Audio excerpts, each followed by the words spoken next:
It's a meeting scientists say will decide the fate of the living world. 2 weeks after the UN climate conference wrapped up in Egypt, negotiators are meeting in Montreal, Canada for another UN conference focused on biodiversity. Countries will be setting their targets to protect the world's ecosystems with the goal of coming up with a Paris-style agreement to halt and even reverse biodiversity loss by 2030. It's an enormous task, with scientists warning that the planet is already undergoing its sixth mass extinction event. But for more on the COP15, we can speak to Australian ecologist Mark Burgman, the director of the Centre for Environmental Policy at Imperial College London and editor-in-chief of the journal Conservation Biology. Thank you so much for taking the time to speak with us today. Can you just start by telling us how you would describe the stakes of this summit? Well, it's a challenging prospect. We are confronting a mass extinction. There have been 6 mass extinctions in the past that saw 50, 60, 70, 80, 90% of the world's biodiversity eliminated in a relatively short period of time. The unique thing about the current mass extinction is that we humans are the responsible agents for this. It's a function of what we consume, where we consume it, how quickly we consume things. Our impacts on the natural environment are driving the loss of species. And the COP27 was largely seen as a failure when it comes to setting more ambitious emissions targets. Doesn't that limit the scope of what the COP15 can actually accomplish? Yes, it is concerning. If we're going to deal with this crisis effectively, we need to act quickly and substantially, and it really does depend upon governments to entrain the behaviours of their people, and for people to stand up and change the way in which they behave, what they eat, where they move, how they move, what they drive. There are a number of factors. One is the growing consumption, per capita consumption in many countries around the world, and the desire for different kinds of foods, different kinds of commodities, and entrained with that is the potential for us to change the way in which we think about the environment, change the way in which we think about what we eat, how we live.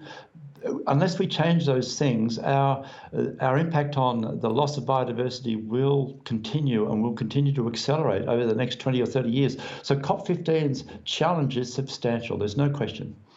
And one of the widely supported draft targets aims to protect 30% of the world's land and ocean ecosystems by 2030. What do you think of that target and of some of the others that are on the table? Well, they're achievable if we act quickly and substantially. But, as substantial as they are, they're not enough. We need to keep working at this over the next 20 or 30 years. There are some critical elements. One is the equity of the distribution of resources amongst peoples and amongst countries. We need to do this requires substantial international cooperation and a willingness to change what we expect to get for ourselves and what we expect others to have over our lifetimes, over the next 20 or 30 years. There's really no other pathway other than a more equitable distribution of resources to reduce and to halt, reverse the biodiversity loss, to regenerate biodiversity to a safe state, which will come hand in hand with raising the well-being of people and the equitable distribution of resources globally. There's really no other pathway towards this. And what you're talking about is such an enormous goal. Do you have any hope that will come from world governments or sort of at that policy level, or do you think it's going to be up to individual people? I am endlessly optimistic. I hope our projections about the loss of biodiversity are wrong, but all of the science points in the same direction, that if we continue to operate as business as usual, we will see the loss of very substantial proportions of the world's biodiversity over the next 20, 30, 40, 50 years, maybe in the next 100 years. We're at the leading edge of this, and we can do things that will make a difference, but we need to act substantially and we need to act now. And when we talk about biodiversity, we're often talking about differences in species that aren't always obvious to non-biologists. For example, the most recent issue of the journal that you edit, Conservation Biology, includes an article about protecting European red wood ants. Can you explain why it's important to protect that species of ant in particular when the overall population of ants is in the quadrillions? That's such a great point. Most living things on Earth are insects. Most living things don't have a backbone. They're not mammals. They're not birds. They're not arthropods. I'm sorry, they are arthropods. And our focus on ecosystem services, our focus on the things that the environment does for us, producing water, reducing wastes, processing nutrients and energy, those things depend upon the vast array of biodiversity that is in front of us today. And those things are the things that we don't take much notice of. They're insects, they're fungi, they're bacteria of various kinds. If we don't maintain the functioning of our ecosystems, then we will lose the benefits that those things bring, and they will cascade into impacts on human life and well-being that transcend even climate change.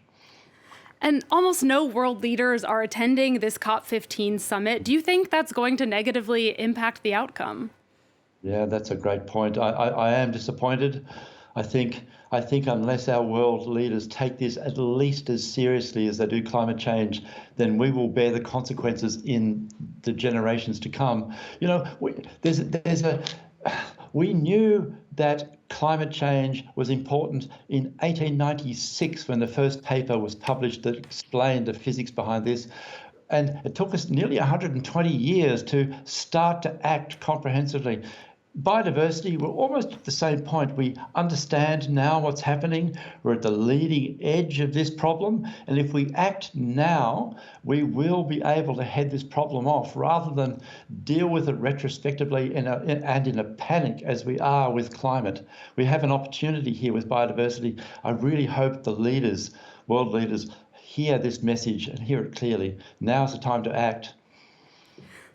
All right, now is the time to act. Final words from Mark Burgman. Thank you so much for your optimism and for explaining the importance of biodiversity. That was Mark Burgman, director of the Center for Environmental Policy at Imperial College London and the editor-in-chief of the journal Conservation Biology.